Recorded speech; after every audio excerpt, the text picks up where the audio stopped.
strech plyonka juda ko'p ishlarni qilishi mumkin. Oziq-ovqatlarni kir bo'lishdan saqlaydi, yomg'ir qordan shakllanib buzilishidan asraydi. Kim ham o'ylabdi deysiz? Shaffof plyonka qachondir shunchalik foydali bo'lishini. Qiziq, uni ishlab chiqarayotganlar o'zi bilan qadoqlarmikin?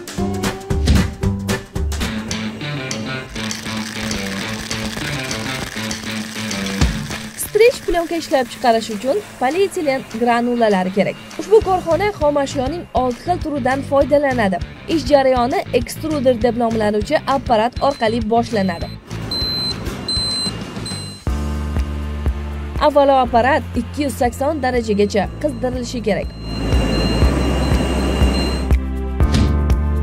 Gravimetrik dozator yordamida granulalar havo orqali yuqoriga tortiladi va shlanga orqali mikserga yuboriladi.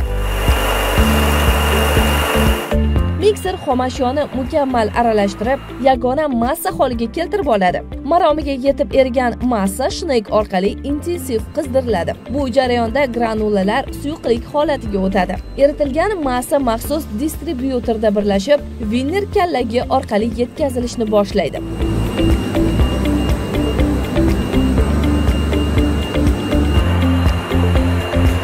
Hozircha bu massa suyuq va qaynoq eritma holida tushib kelmoqda. Havo bilan o'zaro to'qnashuv uni strech plyonkaga aylanishiga yordam beradi. Eng avvalo, plyonka har bir valdan o'tar ekan, yo'l-yo'lakay o'lchamini yo'qotib boraveradi.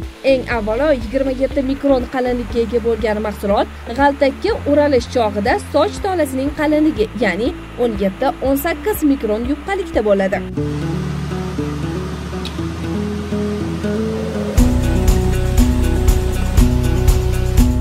Strech plyonka o'zining elastikligi va mustahkamligi bilan polietilen paketlar bilan raqobatda g'alaba qozondi. Uning vazifasiga oziq-ovqat mahsulotlarini o'rashdan tortib, qurilish materiallarini saqlashgacha kiradi.